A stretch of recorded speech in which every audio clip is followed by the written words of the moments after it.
All right. I think we can go ahead and get started. Hi everyone, welcome. Thank you so much for joining us this evening for the Stars College Network presentation on finding your fit.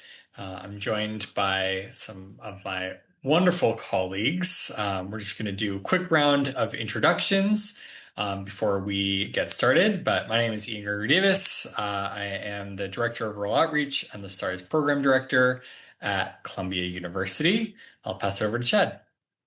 Good evening. I'm Chad Cox, Senior Associate Director for Arkansas Recruitment at the University of Arkansas. And I'll pass it to Brittany. Hi, everybody. My name is Brittany Donovan. I am the STARS Program Director at the University of Alabama, and I am also one of our regional admissions advisors in the state of Alabama. And I'll pass it off to Antoine. Hi, everyone. My name is Antoine Holloway. I'm the STARS Program Manager at Georgia Tech. Great. Thanks, everyone. All right. So before we get started on the presentation, I wanted to just provide an overview of the Stars College Network, and also wanted to offer that we're going to be presenting some information for you all, but we certainly welcome you to submit any questions that you may have as we go throughout the presentation. You're more than welcome to use the Q&A feature here, and we will do our best to answer as many of those questions as we can at the end of our presentation.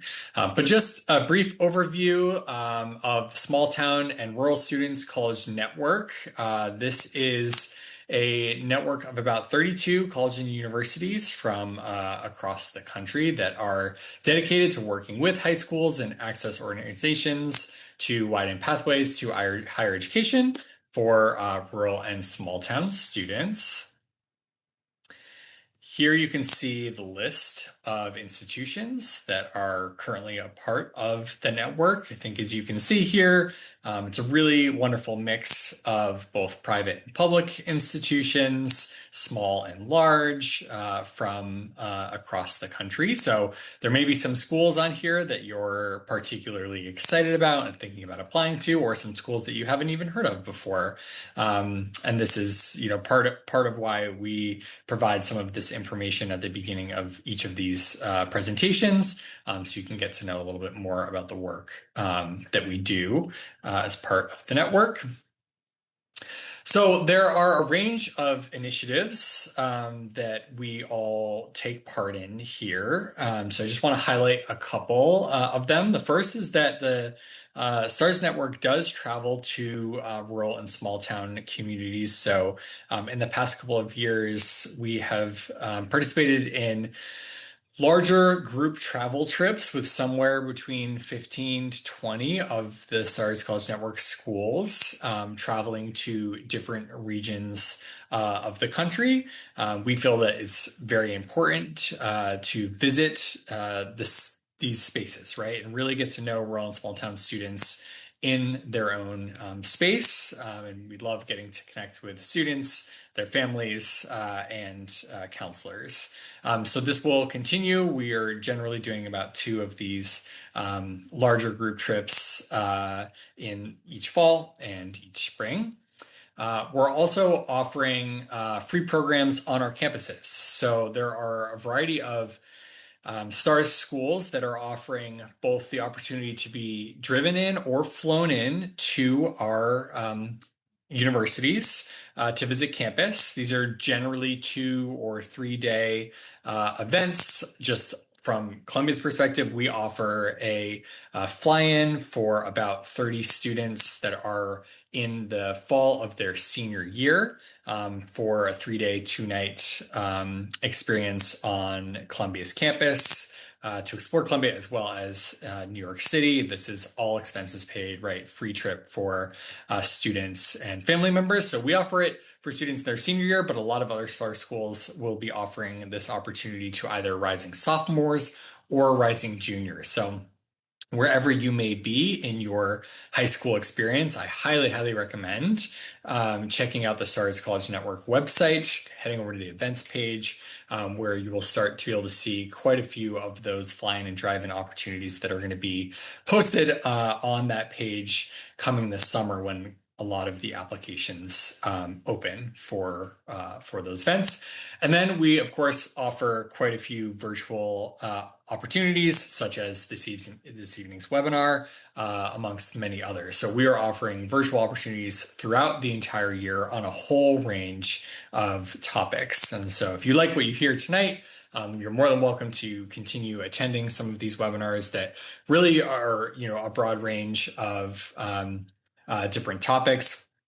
Some of the webinars that I really appreciate are surrounded around specific academic areas, right? So we might be talking about what it's like to be a student in majoring in one of the humanities in college, or what it's like to be a student majoring in STEM in college. And we are able to share some real life examples of students on our campuses, what they're doing, when they're there, or if they've already graduated, kind of how they utilize and are utilizing their degree post graduation. So there's a variety of different offerings that we'll be providing for students throughout the year virtually as well. All right, that is it for me. I'm going to hand it over to Antoine to get us started on this presentation. All right, so we're going to go ahead and keep it rolling here. Once again, my name is Antoine Holloway, and I'm from Georgia Tech. And this first slide here, we're going to talk about some different things or some characteristics that you'll see when it comes to different colleges that you're choosing. So the first question there asks you school type: public, private, liberal arts. So you're going to hear about several different types of schools when you're out there searching for a college. And in fact, this network here has an array of schools in various categories as well. So it's always important to know the different school type that you're looking at to kind of get a feel for what it is that they have going on and see how that school is going to fit your needs. So that's really, really important. So, for example, there, like I said before, we have public colleges, right? So these are colleges that are founded by states, governments, usually going to have a large student population, and typically they're going to have a lower tuition for in-state students. Then we have private schools. So private schools are typically funded by tuition, donations, and endowments. Many times these schools are going to have smaller class sizes. And then often you might find that these schools might have higher tuition, but oftentimes financial aid can help you when it comes to that. Then we have liberal arts schools. Liberal arts schools focus on a broad education, thinking about the humanities, thinking about the sciences or the social sciences, right? These schools are often characterized by having small campuses. And I also want to touch on a few more. There's also something that we call research institutions. These schools are typically focused on research and even getting higher into the graduate programs. We have online institutions. We have tech schools. We have for-profit schools. We have community colleges, and then we have HBCUs, which are historically Black colleges, supporting those students as well. So you'll see there's various types of colleges that you can choose from. There is no wrong or right college to choose. You want to make sure the school is going to have the best type conducive to your learning style. Then we have majors, right? So it's important to always know what majors that your school has. You want to make sure you're making the right decision and that school has a major that you're going to find interesting for the next 4 or even 5 years. It's also important to make sure you know what the change in major policy is. Some schools have it where you must wait for a set period before you can change your major. So it's important to know, what the policies are in regards to that and making sure that school is going to be a good fit because they have a program that it is that you want to major in. Then we have admission requirements, right? These are all the requirements that are needed to get into an institution. So you want to make sure you know what those requirements are. For example, they require things like a final transcript, right? Some schools are going to have require standardized tests, and then some schools are going to require letters of recommendation. Some schools are going to require personal essays. You need to know all the different pieces of the puzzle that that school is going to require to make sure that when your file is being reviewed, you're meeting all the different stipulations to make sure that you're going to be able to put yourself in the pool because you have, all the various documents that you need when it comes to the admission requirements. And then moving on to testing policy, how I mentioned before, some schools will have standardized tests, and so you want to make sure know if your school requires testing. Also, you need to know you want to make sure if the school has a certain test score that you must have to be considered, right? So you want to make sure you know that, and that way you can prepare yourself when it comes to the testing policy. Do they have one, or do they not require one? So that's very important as well. And then also you want to get a gauge for what we call the admitted student profile. The admitted student profile is a snapshot where you can see who the school usually accepts. So you can often find these by searching on the web, and you can just put a basic Google search, and you can see, what the school has accepted before, and you can kind of get a feel for where you stand. And when it comes to seeing, what you might want to brush up on and what you want to try to improve upon to improve your chances on getting into that institution. Next slide. All right, some more important things. These are kind of going to be some more social aspects of college. So it's very, very important that you guys know when it comes to schooling, the distance from home, right? So some people might enjoy, living, say you're from a small town, but you want to go, far from home. You might enjoy being far away.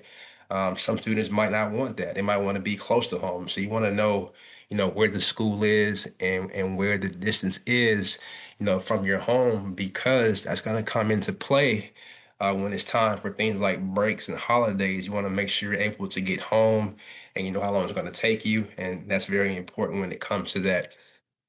And then we think about size, right? So there's obviously, schools, that have smaller enrollments. Some of them have larger enrollments, right? You want to make sure you're in a place where you're going to thrive. Even at large institutions, they might feel large, right? But they're going to have different resources and different groups that you can join to help you find your niche. And that way you can kind of get ingrained in the culture and kind of find a family, a smaller family within a larger institution. So it's very important that you guys know the size of an institution that you're considering and want to make sure you understand, how that comes into play and how you can see yourself in that situation. Then we think about where the school is, right? Rural, urban, suburban. You want to know where the school is. So obviously, some schools are going to be in the rural areas. You want to know what's around that area. You want to know, where places are where you can shop, where you can find groceries and other things as far as enjoyment outside of your academics. So it's very important to know what it is when it comes to that. Then we have some schools in the urban areas, right? In the bigger cities, there's trains, there's buses, there's a lot going on. You want to make sure that your learning style is conducive to that, and you're not going to be distracted when those things are going on. And then we have some schools that are going to be in the suburban areas, right? So kind of a mix in between, a little bit of both, where you can kind of get away from a lot of the things that are happening, and also you can kind of be in the mix as well. So kind of know what it is when it comes to where your school is. And then once again, how I said before, distance from home, there's also a topic location here. So making sure you know where your school is. Some students enjoy going. Studying abroad, right? They might enjoy going across the waters and doing some schooling up there. But location is very important when it comes to your schooling and knowing, where you want to go. And thinking about housing, you want to know what your school's housing policy is, right? Are you required to live on campus the first semester? Are you required to, get into a lottery system, or what it is when it comes to housing? You want to know, when those deadlines are, when I must make a deposit.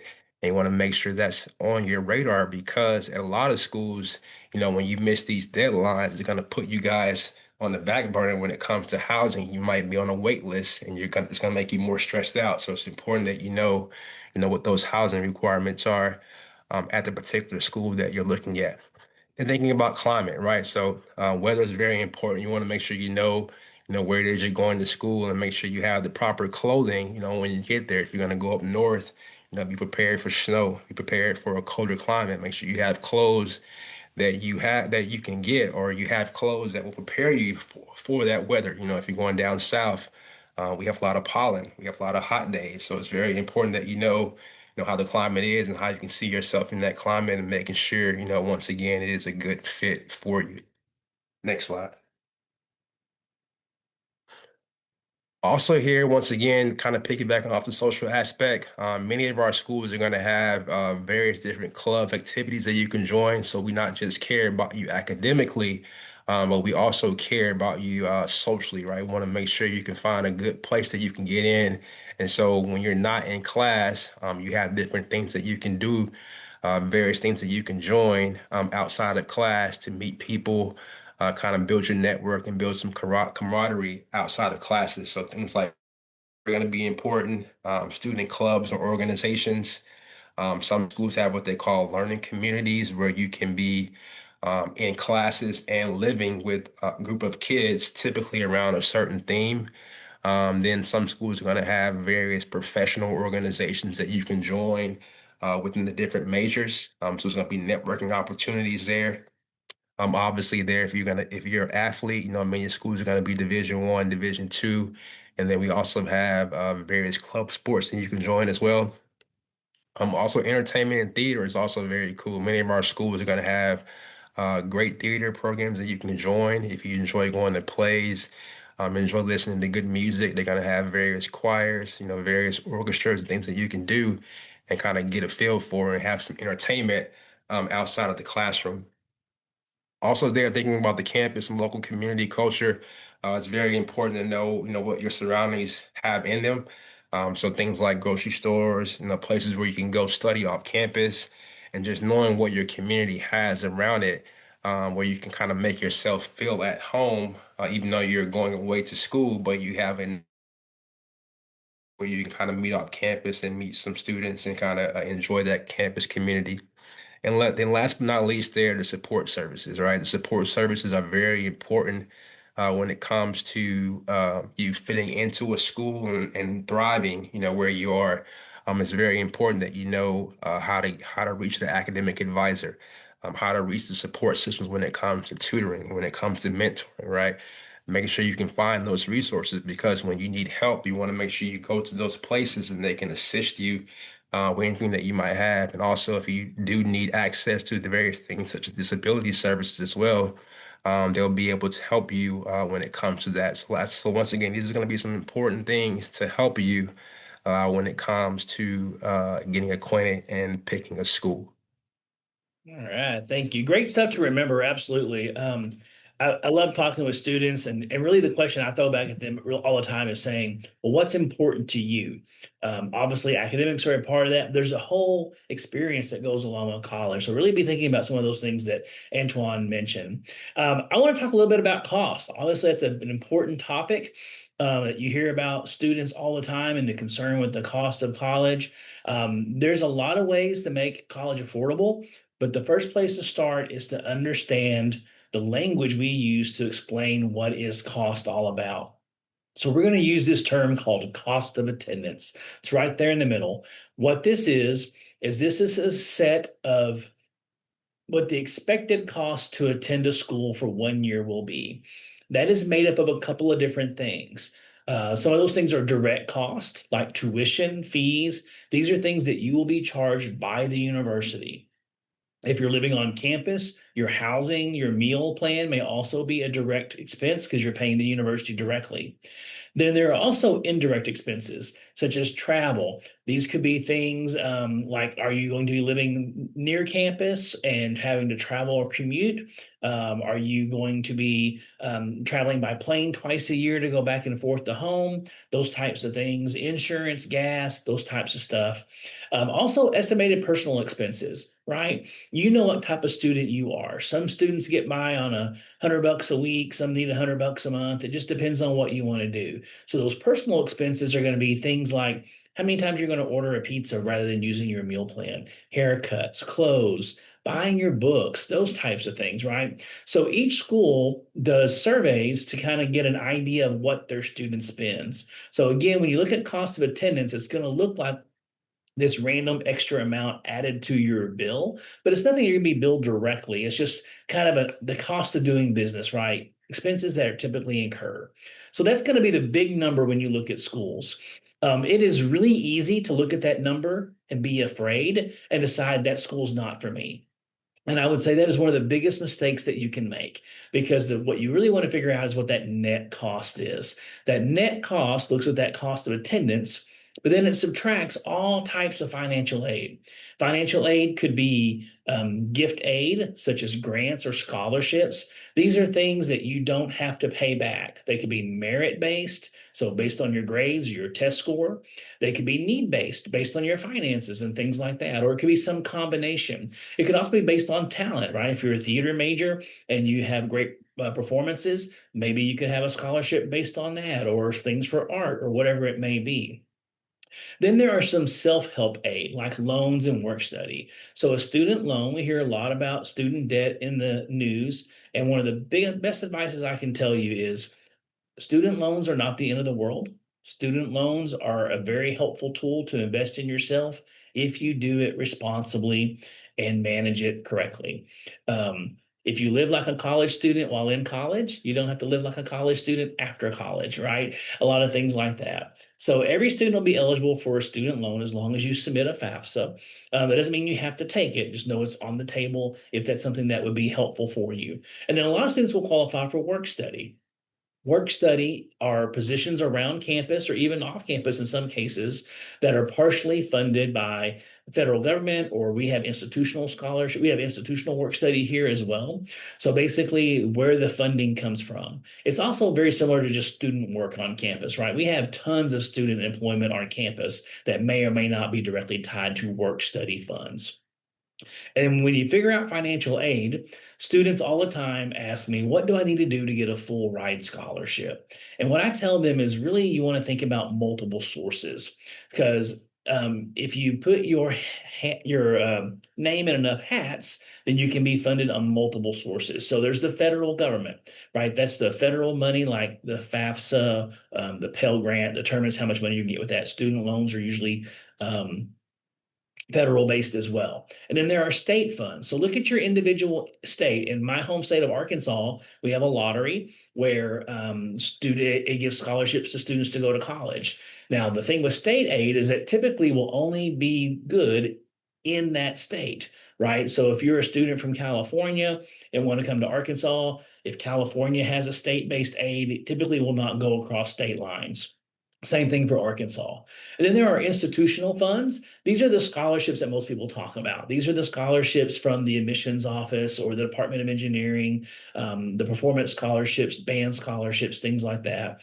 And then there's also a lot of private scholarships. These may be organizations or outside companies that have scholarship programs. So check with your high school counselor. You'll find information about private scholarships from the Kiwanis Club or Rotary, the Fraternal Order of Lions or Police or whatever it may be, to do scholarships. One of my favorite places to visit is fastweb.com or Fund My Future. These are scholarship search engines that you can go and put in your information, what you care about, what you want to do, and it will go and find scholarships that may be a good fit for you. Kind of like what we're doing tonight, right? I say, this sounds like a good scholarship. I'll check into that. Students can really bring in a lot of information from that way. So let's just say you look at a school and it says your cost of attendance is $35,000. And you think, wow, that's too much. I can't afford that. Well, once you go through the application process, you may be able to add on some grants and scholarships and other things like that and reduce that net cost down to about $10,000. Right. So instead of looking at 35, you're looking at 10. That becomes much more manageable, right? And that can be from things that you share with your parents or yourself. When it comes to paying for anything in this world, it was with money that you already have made, so AKA your savings, money that you currently make, so what you pay instantly with what you earn, or borrow money that you plan to earn in the future, right? So those are the ways that we pay for stuff and things like that. So when it comes to scholarships, remember they could be merit-based or need-based or both. And then the other thing to think about is some colleges, whether they are need aware or need blind. And this is something that I did not know when I was first going to school. Some colleges consider your ability to pay in your admission decision. Others do not. Those that do, that doesn't mean it's a bad thing. It's because they may have special programs that will meet all of your unmet need. Therefore, it is covering your cost of attendance to the university. So some questions to ask about whether being need aware or need blind. The last thing I will throw out with you is this net price calculator. Every college should have a net price calculator where you can go in and put in your test score, GPA, other factors, and it will kind of estimate that financial aid to give you a true net cost. And once you have that, then you can start talking about some colleges. But go and explore things first. Cost is just one of many factors you should consider. Next slide, please. So post-college support, something else to think about. What is the alumni network like? I said, I am with the University of Arkansas. We're home of the Razorbacks. I love walking around saying woo pig, and someone somewhere will say suey. Doesn't matter where we are. That's that alumni network. That's branding. Everyone knows what that is. So be able to reach out and make connections, right? If you ever think about, you looked at like a LinkedIn profile, it says other people in your company or other people you may know who went to your company, right? That would be from your school and things like that. It's that networking connection that you have. So what does that alumni base look like? Is it national? Is it regional? Is it global? And what is important to you? How does that play into stuff? And then a lot of times while still in college, we'll have a lot of career centers or support systems to help you get ready for jobs, whether it be funding for internships or maybe even a clothes closet for business interviews, or to get clothing for that, mock interviews or resume review workshops, building your LinkedIn profile. These are all things that are built in. Sometimes they are at the college level, and sometimes within the college, they are in the academic college level, right? So it may not be a university program, but it may be something within the College of Business or in the arts and sciences that it may be in that process. And then really look at some of those clubs and organizations where you can get involved. Or, if your program that you're in leads to a licensure, is there an industry association that you need to be a part of, like engineers, building engineers or whatever it may be, and things like that. And then get connected with those career and graduate school fairs, right? You may not know your next step right now, and that's a very frustrating thing for freshmen. When you're thinking, I want to go to college, and the first thing we start telling you about is what's after college, right? We are a launch pad. We want to see what's out for you next. So we want to help connect you to those opportunities, whether it be a career, an internship, or something along those lines. Next slide, please. And then next steps.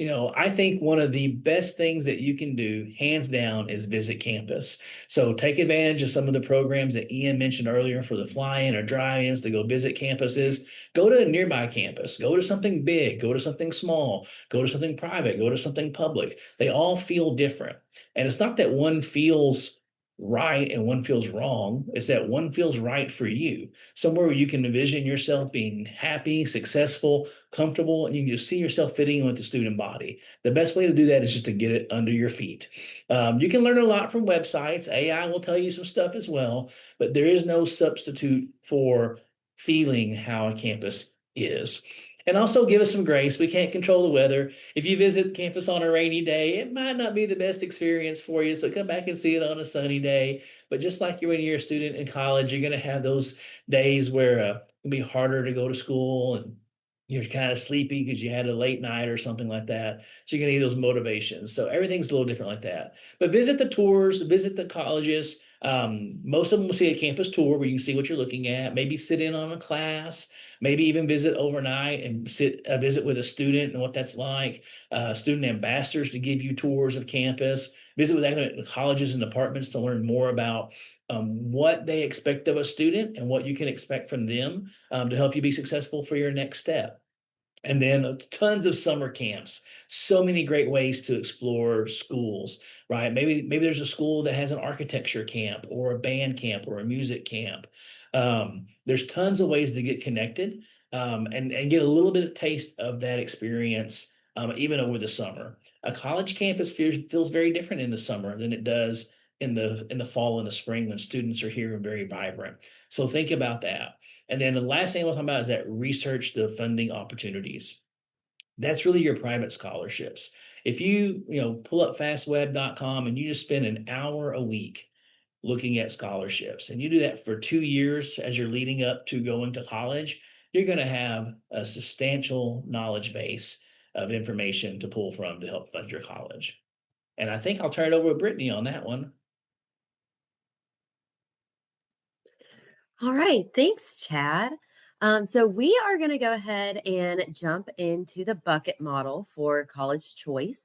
What I love about this model is that it takes choosing a college, which can, sometimes feel maybe overwhelming because there's just so many options, and it really simplifies that process into something really practical. So instead of thinking about hundreds of colleges or even thousands, because there are thousands in the US, this model encourages you to sort schools that you're interested in attending into three different categories or buckets. So those are going to be your dream schools, your match schools, and your safety schools.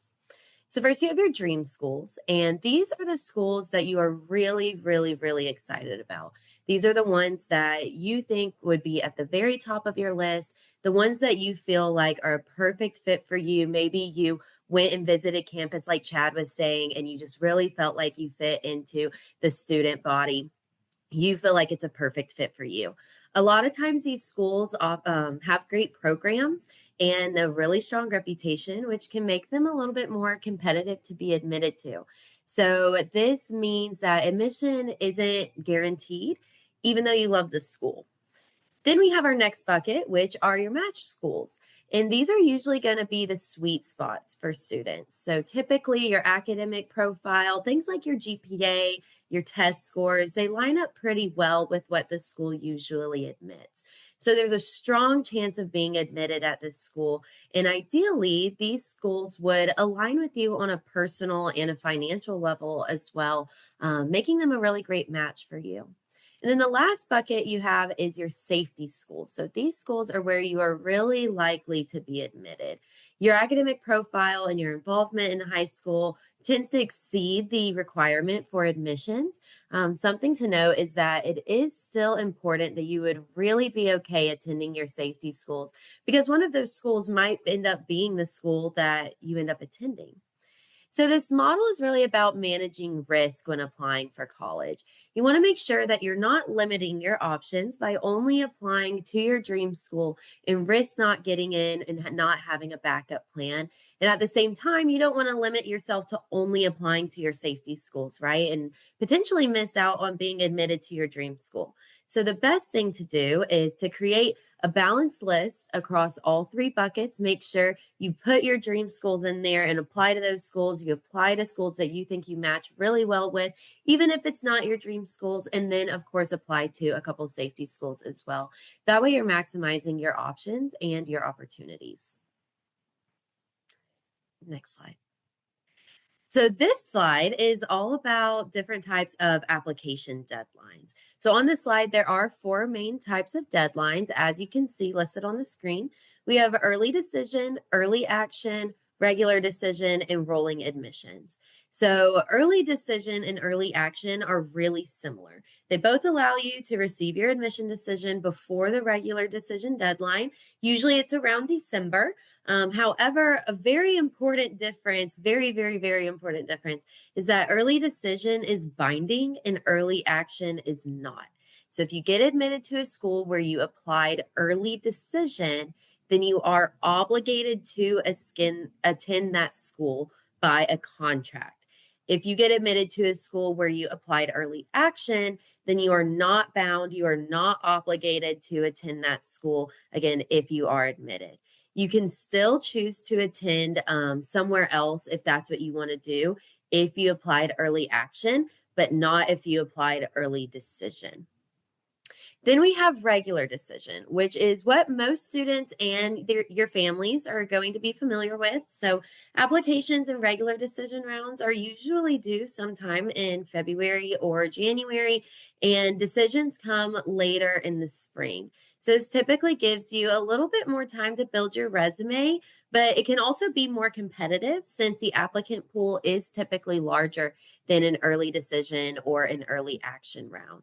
And then finally, there's rolling admission. So this is a little bit different than the others. Schools review applications as they come in and make decisions on a rolling basis. So the earlier you apply, the sooner you find out. Typically, you would get your admission decision around 4 to 6 weeks after submitting your application. This is actually the application style that the University of Alabama has. So our application always opens up August 1st, and then we start admitting students right after Labor Day, and then we release admissions decision twice a week, every week from there. So that is a great example for rolling admissions and how that works.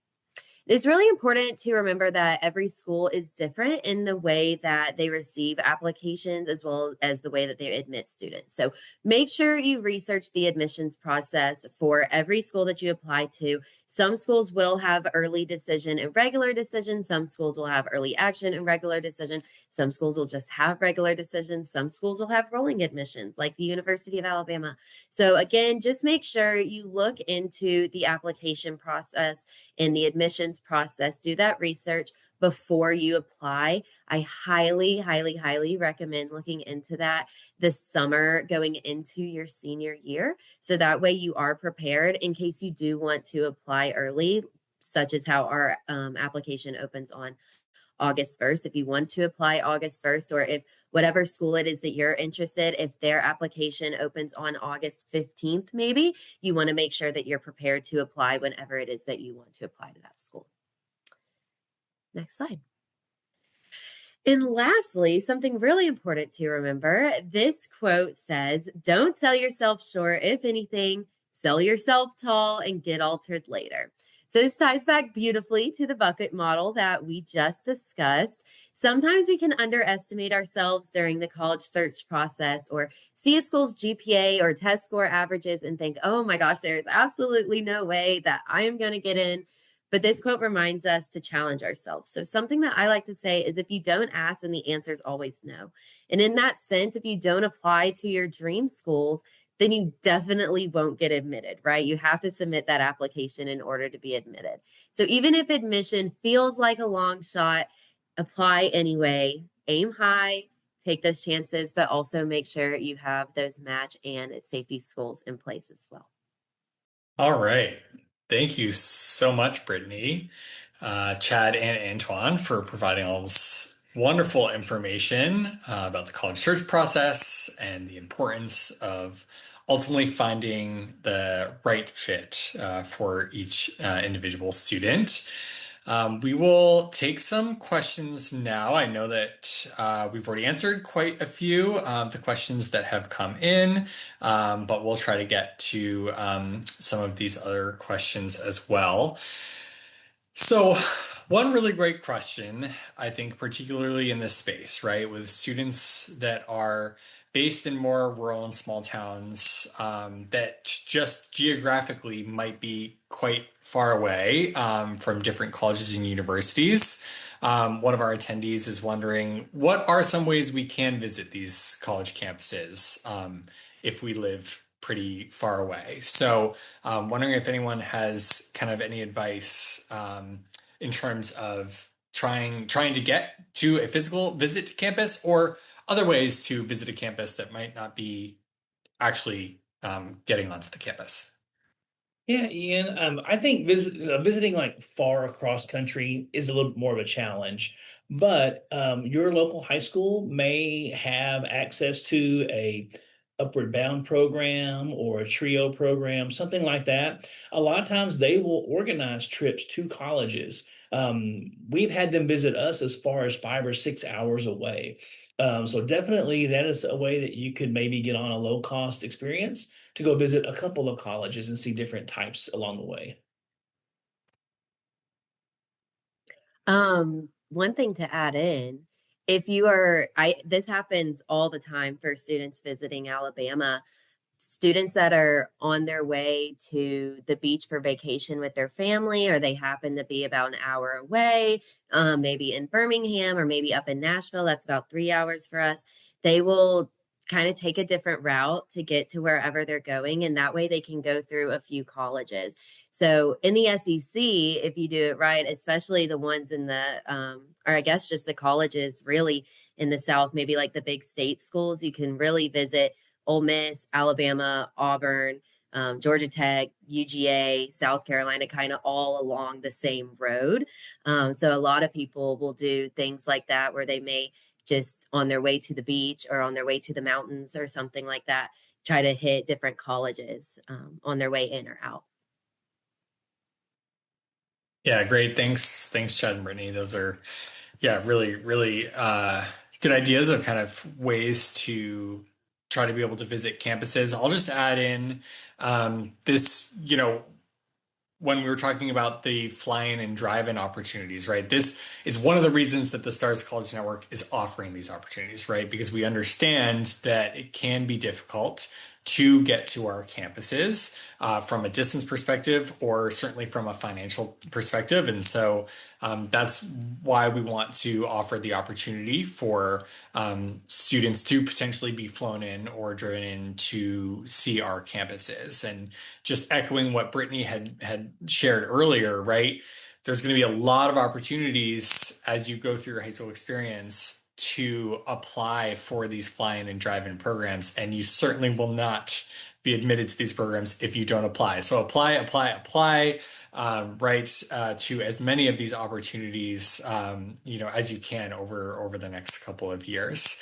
And then the other thing I'll say is that one of the positives, I think, coming out of the pandemic is that a lot of institutions worked very, very hard to ensure that we have a virtual experience on our website that is not the same, certainly, as being on campus, but that will really give you a good sense of what it's like to be on campus, right? So a lot of times you might have a virtual tour of campus that's going to show you actually space on campus that you might not necessarily even see on a tour. You're going to get 360 panorama views of campus, or there might be videos of different individuals that are kind of sharing information about campus. So we understand, yeah, there might be some campuses that is just not possible for you to visit in person, but I do think that the virtual offerings are certainly much more comprehensive now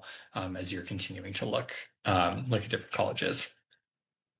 All right, we got another question about whether there's a financial threshold for stars, particularly for the fly-in and drive-in visits, or is it primarily based on your location of kind of living in a rural or small town area? So I'll just jump in for Columbia, and then if other folks have a response, you're welcome to share that as well. So in terms of being involved in the network, there's no financial kind of threshold there. It's really based on the individual's kind of lived experience of thinking about living in a rural or small town, right? So in terms of the network itself, there is students, you have the opportunity to be added to the Stars College Network mailing list. If you do that, you will start to receive quite a few other emails from us about all of the virtual sessions and the fly-ins and everything that are happening. So you're more than welcome to go to the Stars College Network website and register yourself to be put on the mailing list. That's also possible for your school's counselors that can be added to our counselor mailing list. So a relatively light lift on your part to receive quite a bit more information about the Stars College Network. And then in terms of the fly-ins and drive-ins, at least for Columbia, yes, the kind of primary factor is that we want to bring in students from rural and small towns. And ultimately, we want to be able to provide that experience entirely free of charge, right? We're not necessarily looking, there's not a financial aid application for our fly-in. We are going to admit whoever, we would like to admit to that program and are ultimately going to cover the costs for every student and family that's part of that program. Okay, let's see, a couple more questions here. One attendee asked, with so many colleges out there, are there any good tools that can help me find colleges that will be a good fit for me? That's a really wonderful question, Chad. I know you'd already kind of shared a couple options in another written response, but do you want to kind of just reiterate for the group, kind of some options of places that students can start to kind of find what schools might be a good fit for them? Mine were mostly focused on scholarship searches and not necessarily fit, but there are a lot of places out there. I believe collegeboard.org has a great place to kind of put in some general questions to think about what kind of schools you might like. Typically, if you go to a college fair in your town, you'll see, or in a nearby town, you'll see a lot of different colleges. You can just kind of get a feel and ask some questions there. Um, Let me look at a few. I just don't want to endorse anything in particular because they were all a little bit different. Um, Students like to lean on rankings also. So that's something to look at. But again, it's about fit, right? It's what's best for you, and you are the best person to answer that question. Yeah, absolutely. I think the other one that I was thinking of was Big Future. If you just kind of search Big Future, they generally is a search engine where you can search by a variety of different factors. A lot of factors that Antoine had mentioned earlier, right? Whether it's campus location or size, public, private. You can put in some of the things that you might be interested in, and they can kind of filter out schools for you that way. Okay, there are a couple of questions here that are really important in terms of how admissions offices review a student coming from a rural or small town within their context, right? So maybe it's the fact that the school that you attend doesn't necessarily offer AP classes or honors classes or something that you have heard other schools are offering from an academic standpoint, or there might not be, research opportunities or other things. Anyone want to touch upon, like in our review process, how we might review students coming from rural and small towns? Yeah, I can hit on that. So I would say one thing you definitely can do. There's a organization called Schoolhouse, and they offer a lot of classes and things that you can take online, and you can get these badges of or certifications in different classes, and so you can use those as ways to put on your application to show that you're still competitive and you've been able to take, some of the courses that your school might not offer. Also speaking to specifically Georgia Tech, for example, so we don't penalize kids for being at a school that might not offer AP course or might not offer dual enrollment. But we want to make sure that you are being challenged, right? So we know what your school has, and as long as you are challenging yourself at that particular school, you're still going to be in the running to have a competitive profile. But definitely look up the website called Schoolhouse. It was founded by the makers of Khan Academy, but they offer courses and things that you can take to kind of beef up your profile if your school doesn't have certain courses. Yeah, thanks, Antoine. Yeah, it's a really wonderful question, and something that particularly with Star Schools, right? We're really focused on understanding your application within the context of what is provided to you, right, at your school, and in your community, and not necessarily comparing you to other students at other schools in your state or even across the country, to make sure that we are representing your experience, authentically. And if we have questions about your kind of your transcript or the opportunities that are offered to you, we will certainly reach out to you or your school to make sure we have all of the right information to be able to make an informed decision on your application. We have a question here, Brittany. I wonder if you wanted to touch upon how homeschooled students might get connected with admissions counselors if they don't have kind of a guidance counselor themselves. Yes. Okay. So I actually oversee homeschooled students here at Alabama. So that's why I really wanted to answer this. At Alabama, we have, well, of course, me. You can always email me. But we also have admissions advisors over every state. So every state has at least one admissions advisor, and you can also reach out to them as well. Um, and then each school should have a general admissions email as well that you can reach out to if you have any questions. So even if your state doesn't have a specific designated admissions advisor, you should still be able to go to that admissions email, send any kind of question that you have, and someone will get back to you no matter what school it is that you're interested in. Great, thanks. Thanks, Brittany. I had another question in regards to the decision rounds that we had talked about earlier. This question is around for early decision. What's the best way to estimate what financial aid could be offered? What if I'm admitted and cannot afford to attend? Really great question. I'll jump Um, in. Go ahead, oh, go Brittany. ahead. Oh, you No, go got it. ahead. So like I said, we don't have early decision at UA, but from my colleagues that I've discussed this with, they say that the affording piece is the one way that you could potentially break that contract. But a lot of times you will find out that financial aid, when you are admitted, how much you would receive. And a lot of times they do have very, very, very extensive financial aid packages. Also speaking to that question as well. So at Georgia Tech, we have something called early action. So let's just say you were admitted to our school and you got accepted in December. You're not required to commit to us until May. So you have time to kind of figure some things out.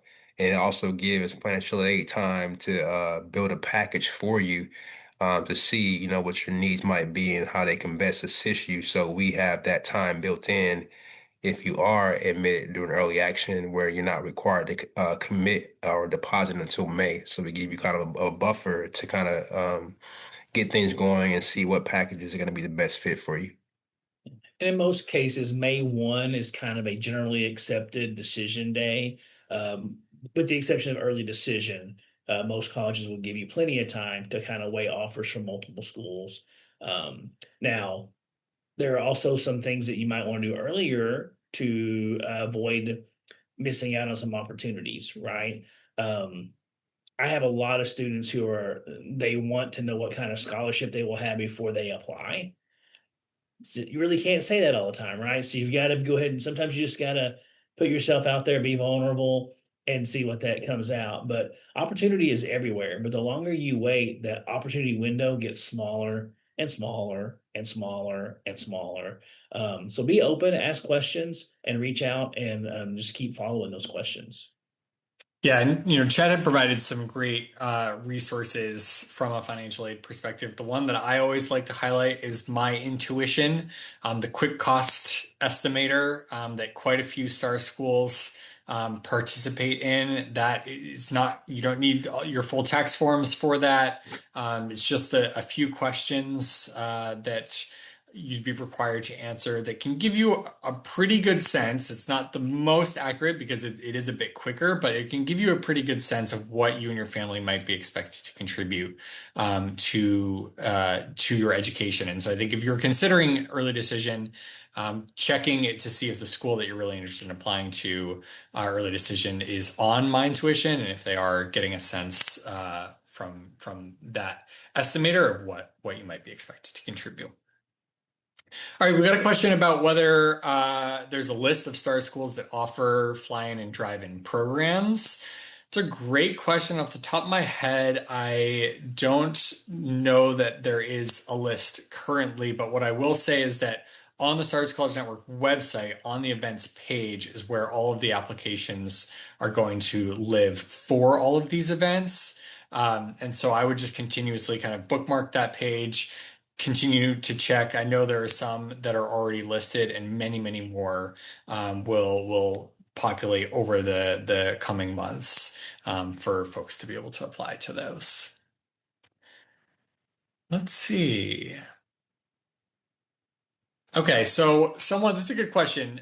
I think because the Stars College Network is relatively new. We're kind of going into our, I think, fourth year at this point. Someone had asked, will being a Stars attendee help me get scholarships or help boost my chances of admission?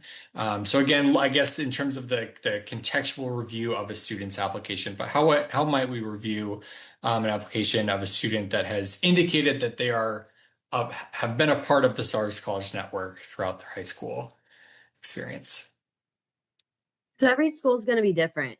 I think that's one of the biggest things that you can really take away from tonight's PowerPoint and just presentation in general is that every school is going to do things very differently. So a lot of schools will have areas where you can put that you attended STARS webinars or STARS activities, and that can show interest, especially if you do something like a fly-in. That can really show interest to a specific school. Some schools will take that into account, some schools won't. But again, it really is just very subjective to each school. Great. Thanks, Brittany. All right, why don't we kind of one final question here. Any of us have any kind of guidance, advice for students that are going through the college search process right now, particularly around kind of like thinking about finding the right fit for each student? Can I just harp on my if you don't apply, the answer is always no, really quick. Because guys, it is so true. If you do not apply, you are taking yourself out of that applicant pool, right? So you might get rejected, and rejection sucks. It really does. But don't reject yourself. Like, don't be the reason that you are not being admitted, right? Don't take yourself out of that applicant pool. Let someone else do it. But if you never apply, then you can't be admitted to the school because we don't have your application, we don't have your materials, and you never know, you might be admitted, and hopefully you will, but you have to apply. And I could harp on that all day. Just please apply if it's somewhere that you think is a great fit for you. Yeah, I think spending some time. Oh, sorry, were you going to one? Go ahead. No, go ahead. I'll go after you. I was going to say, I think really spending some time, it's easy to get caught, especially we just went through March Madness, right? There's so much excitement and stuff like that. But really just spend some time with yourself and say, what do I feel comfortable in? I like my small classes. I like meeting new people all the time. I like these different things, and really kind of focus on that and just ask yourself some internal questions. And then that will start to lead you down a path to find colleges that fit that the best for you. Yeah, so I would say for me, going back to what Brittany described, the bucket analogy is going to be really good. I think definitely, you want to try to find some schools, a couple schools that you can that fit what you're looking for, and you can put your best foot forward when it comes to applying to those schools, and really tune into what they really want, and then kind of narrow your list, and then go from there. Yeah, and I would just say, there are going to be many, many people in your corner that are going to provide lots of really wonderful thoughts and opinions on what this experience should be like for you.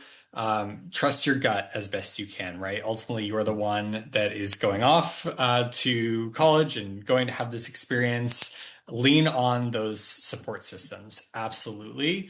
But certainly, if you have the chance to visit a campus or just kind of throughout your search process, if something is feeling really good to you for one reason or another, really trust that instincts and know that there are so many places that are ultimately going to work out for you. But wonderful. All right. Well, we will wrap it up there. Thank you all so much for attending this session this evening. I hope this was helpful and looking forward to seeing you at more STARS events later on. But Chad, Brittany, Antoine, thank you all so much.